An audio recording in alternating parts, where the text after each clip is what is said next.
Hey everyone. The next point that me and Angela are talking about is change. Change happens to everyone, and especially when we look at the topic of marriage and relationships. Change is a massive thing, isn't it, Angela? It is indeed. And so I think before before we talk about kind of the change that marriage brings, sorry, I'm trying to fight with a chihuahua. So I said to Reggie that you end up getting a chihuahua when you when you get married. Not necessarily, but in our case. Um, so yes. So Paul talks a lot about marriage, and we all know, or maybe we don't know, that Paul was single. And but he recognized that people get married. But for Paul, it certainly wasn't like the first option. In fact, in many ways, for Paul, marriage was like a second. I don't know about a second or third, but definitely a second option. And he says, and this is in 1 Corinthians 7, it's instructions for marriage before all of that. And he says, 1 Corinthians 7 8. So I say to those who aren't married and to widows, it's better to stay unmarried, just as I am. But if they can't control themselves, they should go ahead and marry. It's better to marry than to burn with lust. So for Paul, like marriage was the option if basically you had that real need, that desire, that overwhelming need and desire to get married. But for those who are married, I have a command that comes not from me, but from the Lord. A wife must not leave her husband, but if she does leave him, let her remain single or else be reconciled to him. And the husband must not leave his wife. And so obviously it's saying that, once you have got married, once you have changed your state, you must not change back your state. And again, that's underlining how the massive change that marriage is. Now, I was single for a very long time before I met Reggie. We've only been married 6.5 years. And I've actually done a YouTube about this. So if you look up Immeasurably More Ministries on YouTube, you'll be able to find my story of being single and kind of like some advice for singles. And in lots of ways, I wouldn't say I wasted my life, but I wasted my life thinking about guys and thinking about not being single rather than accepting that I was single and just kind of like doing what Paul says later in his in the same chapter. Let me find it. I want to be free from the concerns of this life. An unmarried man, let's say an unmarried man or woman, can spend his life doing the Lord's work and thinking how to please him. But a married man has to think about his earthly responsibilities and how to please his wife. His interests are divided. In the same way, a woman who is no longer married or has never been married can be devoted to the Lord and holy in body and in spirit. But a married woman has to think about her earthly responsibilities and how to please her husband. I am saying this for your benefit, not to place restrictions on you. I want you to do whatever will help you. So clearly here, Paul is talking about the two states of being single and being married. And he is not in any way, shape, or form elevating marriage above being single. In fact, if you read between the lines, he's actually saying being single is a higher calling. He's saying that if you're single, then you're going to get more of the Lord's work done. You're going to be able to build the kingdom in a better way. Amen. Man, yeah. Because once you are married, you have to think about, earthly things, how you're going to look after your husband or your wife, how you're going to do, like the chores and stuff like this. And whilst you're single, obviously you have to do all of those things, but you can dedicate a lot more time to the Lord. You can dedicate a lot more time to your relationship with God. You can dedicate a lot more time to ministering, doing ministry, doing evangelism, or whatever it is that the Lord has you to do. And I am regretful that I didn't spend my life. I mean, don't get me wrong, I didn't just sit there waiting for my husband to come along for like 40 years. I didn't. I did lots of different things. I ran alphas, I ran evangelism, all sorts of things. But there was too much time I spent just kind of like daydreaming about being married, or just kind of thinking about a guy, like, things that were just absolute dead ends, that were literally absolutely pointless. And I could have achieved so much more had I just, trusted God, trusted that he was either going to help me, give me the strength to be single for the rest of my life and to be content with that. I got to a level of contentness, but not as much as I would have liked. And to just trust him that, one day he would bring the man of my dreams. Don't get a big head. Along. And so it's a massive change. It really is. And you only really understand the change, once you have got married. And it's meant to be a massive change. So so very true. So and it's not just that, but I think personally, obviously, with kind of like practical change comes also, changing a thinking and renewing our minds. When you step into a marriage, it's not no longer me, myself, and I. It's about we need to change the way how we. Sometimes we have to change the way how we do things when we're in relationships. Well, when we're in marriage, predominantly, where you constantly look at like, okay, where do I need to change personally? Where are the things in my personal life that I need to change around in my thinking? How I've when we look at obviously the worldly view of marriage and obviously God's view of marriage are two different things. So for me and Angela, for me and Prophetess Angela, when we got together, it was just a constant. We had to start thinking about, kind of like for ourselves to change ourselves and to see where my character needed to change in quite a lot of ways in how I approach things. So obviously, this was probably the same.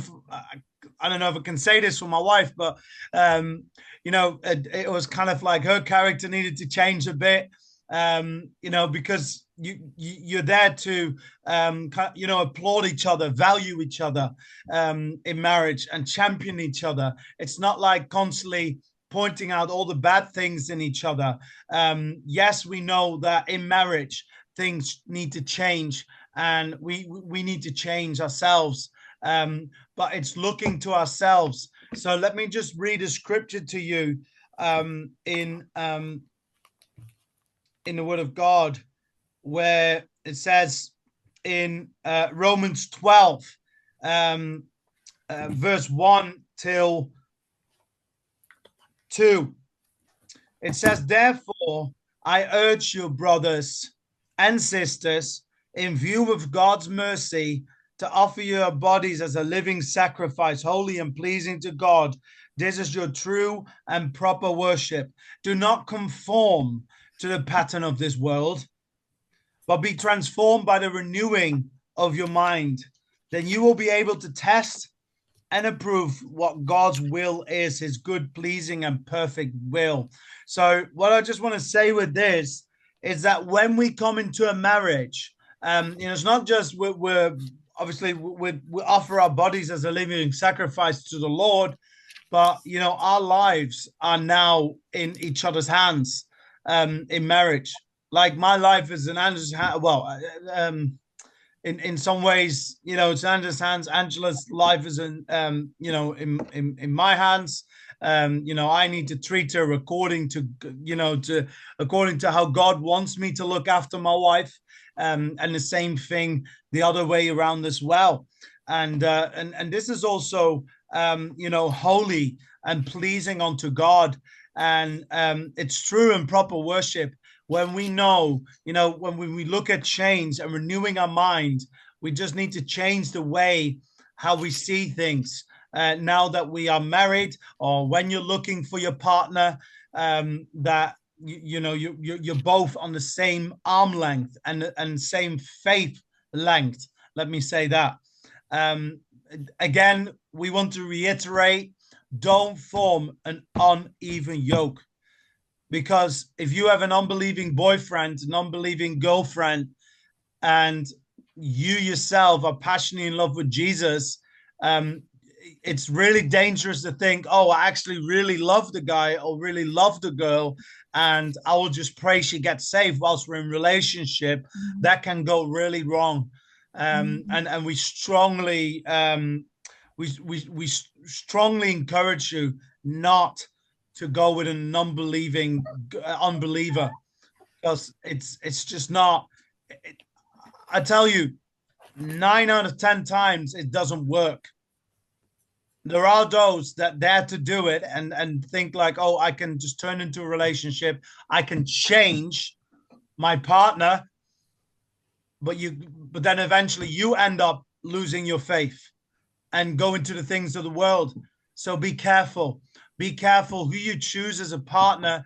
Choose somebody that loves Jesus, that has Jesus on number one, that loves the Lord with all of their heart, all of their mind, all of their strength, with everything that's within them, and who are willing, when you come together in holy matrimony, that you look at like, okay, where can I change to see my marriage, obviously my new found relationship or my new found marriage flourish, and be an example to the outside world. So do not be conformed to the pattern of this world. We don't want to be conformed to the pattern of the world, because the world view of marriage, I mean, I don't even know that there's there's not really a clear worldview of marriage, because everyone is in relationships. Half of the time don't even get married, because they just sign like a civil agreement that they live together and all of that. But marriage is a beautiful covenant that God has given, isn't it, Angela? Yeah, absolutely. And one of the things I had to learn when I got married, because I'd watched a lot of this trash for most of my life, like rom-coms and stuff like that. And I talked a little bit about this in the last videos, but I had to relearn. Okay, so the films that say all of this, and actually a blaring message from these films were about marriage: if it doesn't work, give it up. And so I had to totally renew my mind when it came to kind of like what I was seeing on TV, and also adding to what Reggie said about don't be unequally yoked. That's from the Bible. We can get you the verse later. The reason for that is that marriage is hard enough. We had 150 confirmations. We had words from God that this was the right thing. This was the right union. This was the right covenant. Yeah. But if you are getting married to somebody who does not understand the spiritual realm, who does not understand you spending hours in the Bible, who does not understand you being part of a church, who does not understand you doing ministry, who doesn't understand that side of your life, which, let's face it, should be the central focus of your life. If you are a lover of Jesus, then that should be the central part of your life. I cannot imagine being married to somebody that I couldn't pray with, that I couldn't share the Bible with, that we couldn't talk about ministry with, that we couldn't talk about spiritual realm. it's such a massive part of my life, and it should be, and so it should be a massive part of your life. And so there's no way you can have a flourishing, amazing, beautiful marriage if you're missing that massive jigsaw piece. I mean, for me, it would probably be 2/3 of the jigsaw, Exactly. Now, that's not to be condemning. I know that there are people who they become Christians, and then afterwards, after they get married, can God redeem that situation? Of course, God can do anything. Can change but that if you situation. have Definitely. the choice, do not, I repeat, do not, be unequally yoked. And I would go even further, because when I was looking for a marriage partner, I wasn't just looking for a churchgoer. I wasn't just looking for a Christian. I was looking for somebody who would be kind of like my equal, would, speak the same language as me. Because you can get married to a Christian and they could be right at the starting gates, or they can be really immature. Do you know what I mean? So you've got to be really careful. And the other thing I want to say, sorry, honey, but the other thing I would say is that, and let me find the verse. I think it's 27. Well, basically in Proverbs, there it is. So Proverbs 27:17. So Reggie talked about how renewing your mind and the character, kind of like forming character. And in Proverbs 27:17 says, as iron sharpens iron, so a friend sharpens a friend. Obviously, your husband should be your best friend. There shouldn't be a friend that is closer to you other than Jesus. Not saying you can't have friends, not saying you can't have girlfriends and boyfriends, but boyfriends as in male friends. But what I noticed is there's a shift. So beforehand, my friends were mainly females, and I had the odd guy friend, okay? And I spent the odd time with guys. When I got married, it shifted. I spend most of my time with my only guy best friend, and I spend some time with my girlfriends. Okay, so and that guy means best friend. Who is that guy best friend? Oh, I wonder who that is, Reggie. And that's the way it should be. When you get married, there's no way you should be spending all your time with your girlfriends and only tiny bit of time with your husband, because you need to work on your marriage, and you need to spend the most of the time, because that's the foundation of your life. And so change comes in, isn't it? Like when we talk about change, that marriages change. God's blueprint for marriage is change. You change things, the way how you do things, and so So to just round up, before we go to point number 4, the last point of this series, celebration of blessing, what we're going to talk about in the next point. But just to round it up, Angela, go ahead. So it says in going back to Ephesians, we talked about this in the last video. It says, a man leaves his father and his mother and is joined to his wife, and the two are united as one. That is a massive change. Okay, that the two become one. So you're no longer are you two separate people. It's not like you kind of like you continue to be two separate people, but you also become one. And so that is a humongous change. And it takes a lot of adapting, a lot of grace, a lot of prayer. And so, so everything changes. When you get married, everything changes.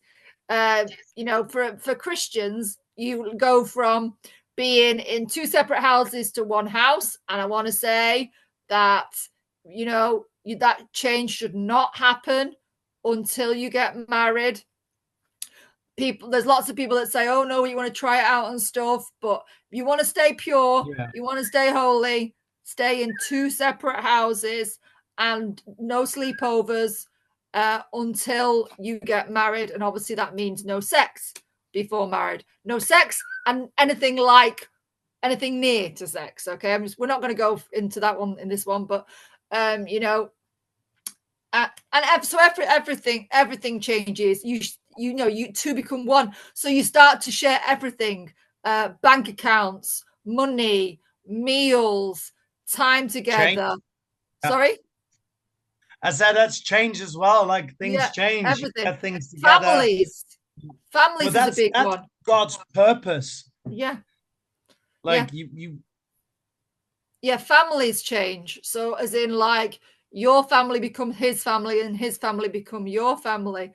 Amen. Your hobbies become his hobbies. And it's not like you can't have your kind of like individual track, but you've got to have that crossover as well. And that is vital for your marriage to Amen. survive. Amen.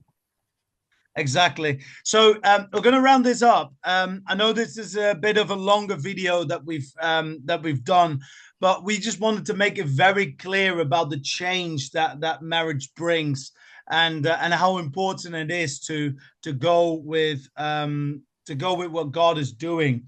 So yeah. So we're going to all go over now to questions. I've written some questions down, and we're going to talk about them, and we'll see you soon.